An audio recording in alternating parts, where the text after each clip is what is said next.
खेती से जुड़ी नई जानकारी के लिए कृषि फ्लाई यूट्यूब चैनल को सब्सक्राइब करें और बेल आइकन दबाएं। हेलो दोस्तों, मैं अक्षय आप सबको स्वागत करता हूं हमारे यूट्यूब चैनल कृषि फ्लाई पे। दोस्तों, आप मेरे पीछे देख सकते हैं, फिलहाल मैं मेरे मैंगो फार्म में हूँ और आपको मैं दिखाता हूँ इस तरीके से हमारे फार्म में फलों की सेटिंग शुरू हो चुकी है। तो दोस्तों, इस टाइम में मतलब जब आपका फ्लावरिंग शुरू होता है और शुरू होने के बाद जब वहाँ से फ्रूटिंग का सेटिंग शुरू होता है, तो उस वक्त दोस्तों आपको बहुत सी परेशानी आती है और बहुत से कीड़े आते हैं, बहुत से फंगल इन्फेक्शन होते हैं आपके फार्म में, जिसको आपको देखते ही उनको कहीं किसी ना किसी तरीके से उसको रोकना है। तो दोस्तों, आज मैं बात करूंगा मैंगो हुपर के बारे में। उसे मैंगो हुपर या मैंगो लीफ हुपर भी कहते हैं। तो दोस्तों, ये क्या होता है? ये एक छोटा सा कीड़ा होता है, बहुत छोटा कीड़ा होता है दोस्तों। 3 से 5 mm के बीच में ये कीड़ा होता है। और दोस्तों, इस कीड़े को अगर आपने सही वक्त पे नहीं रोका तो ये आपके फार्म में जो फ्रूट्स की सेटिंग है उसको 50% तक डैमेज कर सकता है। दोस्तों, स्क्रीन में दिखाया है मैंने आपको कि ये कीड़े किस तरीके के होते हैं। आप देख सकते हैं इनका साइज कैसा होता है। ये छोटे होते हैं, मक्खियों से भी छोटे होते हैं और ये हवा में उड़ते हैं। दोस्तों, इन कीड़ों का मैंने साइंटिफिक नेम स्क्रीन पर दिया है। महाराष्ट्र में इन कीड़ों को तुड़तुड़े कहते हैं और आपके एरिया में इन कीड़ों को क्या कहते हैं, कमेंट सेक्शन में कमेंट करके बताइए। ये कीड़े कहाँ पे होते हैं? ये कीड़े वहाँ पे होते हैं जहाँ पे छाया होती है और ह्यूमिडिटी ज़्यादा होता है। ह्यूमिडिटी मतलब जहाँ पे पानी का स्तर एटमॉस्फेयर में ज़्यादा रहता है। ऐसे वातावरण में ये कीड़े ज़्यादा करके रहते हैं और जहाँ पे क्लोज प्लांटेशन है वहाँ पे भी ये कीड़ों का ज़्यादा आना होता है। मैंगो फार्म में ये कीड़े साल भर कम रहते हैं, लेकिन इनकी जो क्वांटिटी है वो कब बढ़ जाती है? जब फरवरी से लेकर अप्रैल, जिस टाइम में फ्लावरिंग और फ्रूटिंग की सेटिंग होती है, और उसके बाद जून से लेकर अगस्त, ये कीड़े जो ये आम के पत्ते हैं, इन पत्तों के अंदर आप देख सकते हैं यहाँ पे ये अपने अंडे देते हैं। और ये जो आम के फूल का जो स्टेम है, इस स्टेम के अंदर भी अपने अंडे देते हैं। इसकी वजह से क्या होता है, जो आम के जो अंदर के टिश्यू है पत्तों के अंदर या स्टेम के अंदर के, ये डैमेज हो जाते हैं। एक कीड़ा 100 से लेकर 200 तक अंडे दे सकता है और ये अंडे एक हफ्ते के अंदर फूट जाते हैं। दोस्तों, यहाँ पर आपको एक शब्द जानना ज़रूरी है, फोलियम। फोलियम क्या होता है? दोस्तों, फोलियम एक टिश्यू होता है जो प्लांट्स के अंदर होता है और वो टिश्यू क्या करता है, जब पत्ते खाना बनाते हैं, ये पत्तों से जो खाना बन जाता है उस खाने को वो फोलियम टिश्यू लेकर जाता है बाकी प्लांट्स की जो ब्रांचेज है, ये पूरे प्लांट की तरफ वो टिश्यू खाना पहुँचाता है। और दूसरा शब्द है सैप। सैप क्या होता है? एक तरीके का एक लिक्विड होता है, एक पानी जैसा पदार्थ होता है जिसके अंदर चीनी और कुछ नमक रहता है और आप उसे कह सकते हैं कि वो एक तरीके का खाना होता है पौधों के लिए। जैसे ही ये कीड़े एक हफ्ते बाद अपने अंडों से निकलते हैं तो वो क्या करते हैं, ये जो सैप होता है नाजुक पत्तों के अंदर या फिर आप देख सकते हैं इस फ्लावर के अंदर, ये फ्लावर का जो स्टेम है इसके अंदर जो खाना होता है उस खाने को चूसना शुरू करते हैं। ऐसे जो नाजुक पत्ते होते हैं, यहाँ पे ये जो स्टेम है, ये ऐसे नाजुक स्टेम हो सकती है, ये जो फूल है, ये फूल में से जो खाना है उसको चूसना शुरू कर देते हैं ताकि वो अपना पेट भर सके। और इसी वजह से पेड़ों में कुछ बीमारियां दिखती है, जैसे कि आपका जो फूल है वो सूखना शुरू हो जाएगा क्योंकि इसके अंदर जो खाना है वो कीड़े ने खा लिया है। तो जो इसके अंदर जो एनर्जी है फूल के अंदर वो नहीं रहेगी। और जैसे कि ये जो पत्ते हैं, ये पत्तों में से अगर वो खाना चूस लेंगे कीड़े, तो ये पत्तों को खाना नहीं मिलेगा और ये पत्ते भी सूख जाएंगे, ठीक तरीके से इनका ग्रोथ नहीं हो पाता है। और जो फ्रूट है वो फ्रूट में से भी ऐसे ही ये लोग खाना चूस लेते हैं, जिसकी वजह से फ्रूट का भी अच्छा सा डेवलपमेंट होता नहीं है। जब ये कीड़े इसमें से जितना भी सैप है चूस लेता है, उसके बाद आप देख सकते हैं इस फ्लावर का क्या हालत हो चुका है। इसके अंदर कोई जान नहीं रही है और ये पूरा फूल जो है सूख चुका है और इस तरीके से आपका नुकसान होता है। ये देखिए, मैं आपको निकाल के दिखाता हूँ, इसमें कुछ नहीं बचा है। ये देखिए, इस तरीके से आपका ये पूरा नुकसान हो चुका है। तो दोस्तों, यहाँ पे देखिए, इस तरीके से ये पूरा रस जो है इसके अंदर से चूस लेते हैं ये कीड़े। धीरे धीरे ये पूरा जो फ्लावर है ये सूख जाएगा। इस तरीके से देख सकते हैं यहाँ पे फलों की सेटिंग हो रही है और यहाँ पे देखिए, यहाँ पे ये फल सेट हुआ था, लेकिन इस ब्रांच के अंदर, इस स्टेम के अंदर कुछ जान ही नहीं बची है। इस वजह से ये जो फल है, ये फल सूख गया है। ये देखिए, जो फल सेट हुआ है वो भी मर जाता है ऐसे काला होके, और आपका इस तरीके से नुकसान हो जाता है। दूसरा आप देख सकते हैं, ये देखिए ये पत्ता कैसा हो चुका है। ये पत्ता भी डिफॉर्म हो चुका है, इसका जो शेप है वो ख़राब हो चुका है। और दोस्तों ये कर्ल हो जाते हैं, ऐसे मुड़ना शुरू हो जाते हैं एक साइड से, इस तरीके से ऐसे मुड़ जाते हैं। ये देखिए, इस तरीके से ये डैमेज हो जाते हैं ये पत्ते पूरे। तो ये पत्ते इस तरीके से ख़राब हो जाते हैं। और अगर पत्ता ख़राब हो गया तो जो खाना बनाता कौन है? पत्ते खाना बनाते हैं। तो अगर पत्ता डैमेज हो जाए तो खाना कौन बनाएगा? खाना नहीं बनेगा। और इस वजह से फ्रूट्स का सेटिंग ख़राब होगा, पत्ते ख़राब होंगे, और जो ये स्टेम्स है ये भी ख़राब हो जाएंगे। आप यहाँ पे भी देख सकते हैं, ये देखिए, ये जो फल है ये फल डैमेज हो गए। ये डैमेज हो गया, मैं इसको निकाल रहा हूँ। ये किसी काम का नहीं है अभी फल। ये देखिए, ये डैमेज हो गया है। यहाँ पे भी दोस्तों आप देख सकते हैं किस तरीके से ये जो हमारा फ्लावर है ये डैमेज हो गया है। तो दोस्तों ये आम बात है मैंगो फार्म में, इस सीज़न में ये होता है, लेकिन आपको कोशिश करना है कि ये ज़्यादा ना हो। अगर ज़्यादा होता है तो आपको प्रिकॉशन कैसे लेने हैं, क्या स्प्रे करना है, वो भी मैं आपको बताऊँगा वीडियो में आगे। तो दोस्तों अभी एक चीज़ आप ऑब्ज़र्व कीजिए, आप ये जो पत्ता देख रहे हैं, आप देख सकते हैं ये पत्ता थोड़ा शाइनी हो रहा है, थोड़ा शाइन कर रहा है। और मैं इसको टच कर रहा हूँ तो टच करके मुझे ये पत्ता चिपचिपा लग रहा है।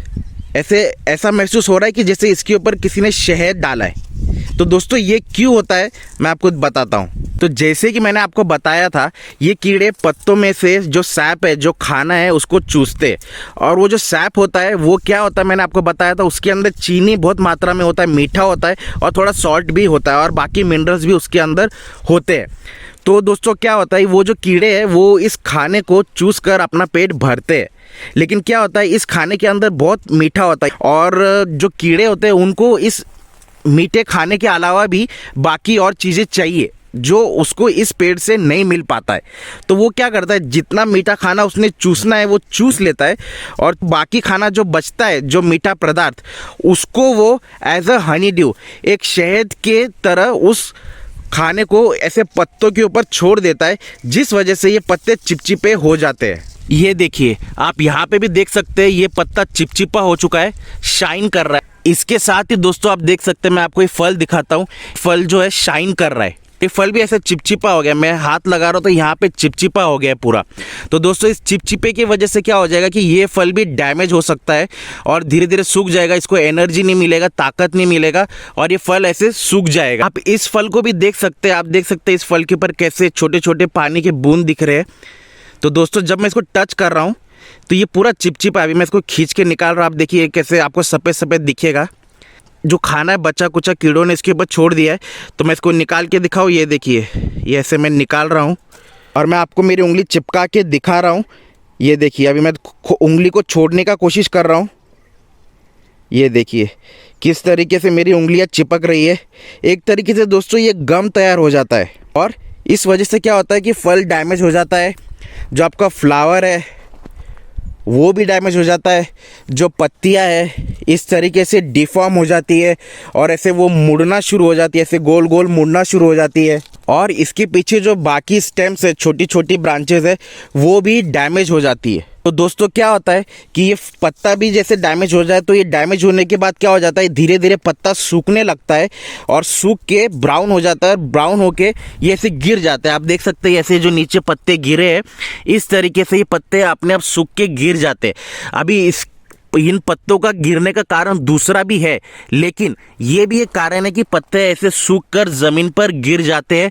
तो आप अंदाज़ा लगा सकते हैं कि आपको कितना ज़्यादा नुकसान करता है ये मैंगो ऊपर छोटा सा कीड़ा, अगर आप इसको सही वक्त पर नियंत्रण नहीं डालेंगे तो। और दोस्तों मैं और एक आपको इसका एक लक्षण दिखाता हूँ। ये देखिए, ये जैसे पत्ता है कैसे चिपचिपा हो चुका है पूरा। तो क्या होता है, जब ज़्यादा शहद गिर जाता है, वो क्या होता है, वो पत्तों के ऊपर रहता नहीं है, और वो पेड़ों के नीचे गिरने लगता है। तो आपको मैं दिखाता हूँ, यहाँ पे देख सकते हैं आप किस तरीके से गिल्ला हो चुका है पत्थर। ये मैं आपको ये पत्थर उठा के दिखाता हूँ। ये देखिए, ये पत्थर कैसा हो चुका है, ऐसे आपको लग रहा है कि इसके ऊपर किसी ने पानी गिराया है, पर ये पानी नहीं है, ये जो चिपचिपा पदार्थ है ये नीचे गिरा है। ये देखिए यहाँ पे आपको ये पूरा ऐसे गिल्ला हुआ दिख रहा है। ये देखिए, मैं ये पत्थर उठा के दिखाता हूँ आपको। देखिए किस तरीके से ये पत्थर गिल्ला हो चुका है। अब दोस्तों ये जानिए कि ये जो चिपचिपा पदार्थ जो रिलीज होता है उसका और नुकसान क्या हो सकता है। यहाँ पे आप देख सकते हैं कि इन पत्तों पर चिपचिपा पदार्थ रिलीज हुआ था। मैं आपको एक पत्ता निकाल के दिखाता हूँ तो आप देख सकते हो पत्ते पे है क्या, आप कलर देखना वो पत्ते का। ये देखिए ये पत्ता आप देख सकते हैं कितना काला हो चुका है। तो दोस्तों ये जो काला चीज़ है ये एक फंगल इन्फेक्शन है। मतलब उस कीड़ों की वजह से उन्होंने जो हनी रिलीज़ किया था, हनी जैसा चिपचिपा पदार्थ, उसकी वजह से आपके पेड़ों पर फंगल इन्फेक्शन भी हो गया है। ये जो काला जो फंगल इन्फेक्शन है इसको क्या कहते हैं, इसको बोलते हैं स्कूटी माउल्ड। इस फंगल इन्फेक्शन पर भी मैंने एक अलग से वीडियो बनाया है, उस वीडियो का लिंक मैं आपको डिस्क्रिप्शन में दे दूंगा। इससे कैसे बचना है, इसको कैसे अवॉइड करना है, उसके बारे में भी पूरी जानकारी मैंने वहाँ पे दी है। तो दोस्तों ये काला पदार्थ ये काला क्यों हो जाता है पत्ता, जब ये हुपर ऐसा चिपचिपा पदार्थ आम के पत्तों पर डालता है तो इससे क्या होता है कि जो दूसरे कीड़े हैं वो इन पेड़ों की तरफ अट्रैक्ट होते हैं, अलग अलग कीड़े, और जो फंगस होते हैं वो फंगस भी इन पेड़ों की तरफ अट्रैक्ट होते हैं। तो उसमें से एक फंगस होता है जो जिसे हम कहते हैं स्कूटी माउल्ड, वो फंगस भी इसके ऊपर ऐसे अट्रैक्ट होकर ऐसा काला काला ऐसे पत्तों को कर देता है। ये पत्ते ऐसे काले हो जाते हैं और काले होने की वजह से इसका भी बहुत ज़्यादा डैमेज हो जाता है आपके पेड़ों पर, आपके बगीचे में। उसके ऊपर पूरा डिटेल में वीडियो मैंने बनाया है, वो वीडियो आप देख सकते हैं डिस्क्रिप्शन में। तो दोस्तों मैंने अभी तक आपको पूरा बता दिया है मैंगो हुपर क्या होता है और उसके सिम्टम्स क्या होते हैं, आपके बगीचे में क्या होता है। तो दोस्तों अभी मैं बताता हूँ आपको करना क्या है। आपको स्क्रीन पे मैंने कुछ केमिकल्स के नाम दिए हैं, ये केमिकल्स के नाम आप नोट कर लीजिए और ये केमिकल्स आपको अपने पेड़ों पर स्प्रे करने हैं। इसमें से कोई भी एक केमिकल आप लीजिए, आप मार्केट में जाके दिखा सकते हैं, इसमें से एक भी केमिकल लीजिए, 200 लीटर के पंप में पानी के साथ इस केमिकल को मिक्स कीजिए और आपके पास जो पंप होता है 20 लीटर या 16 लीटर का, उस पंप में इसका सोल्यूशन डालकर अपने बगीचे में स्प्रे कीजिए। तो अगर ज़्यादा होता है तो ज़रा आप स्ट्रॉन्ग जो सोल्यूशन है स्ट्रॉन्ग बनाइए, अगर कम है तो थोड़ा हल्का सोल्यूशन बनाइए। और आपको देखना है अगर ज़्यादा आपको दिख रहे मैंगो ऊपर तो आप 2-2 दिन में करिए, और जैसे ही उसका प्रमाण कम हो जाएगा तो आप 4 दिन में कीजिए, फिर 1 हफ्ते बाद कीजिए। ऐसे आप अंतर को बढ़ाइए और जब पूरा आपको ऊपर दिखना बंद हो जाएगा तो आप ये स्प्रे भी बंद कर सकते हैं। इसके साथ ही आप इसको अवॉइड करने के लिए और क्या कर सकते हैं, आपको अपने बगीचे में साफ़ सफाई रखनी है। पेड़ों में दोस्तों ज़्यादा अंतर होना चाहिए। अभी हाई डेंसिटी मैंगो फार्म में थोड़ा डिस्टेंस कम होता है लेकिन इतना इशू नहीं होता है, लेकिन कभी कभी अगर ये बढ़ गया तो आप कंट्रोल भी कर सकते हैं इसको।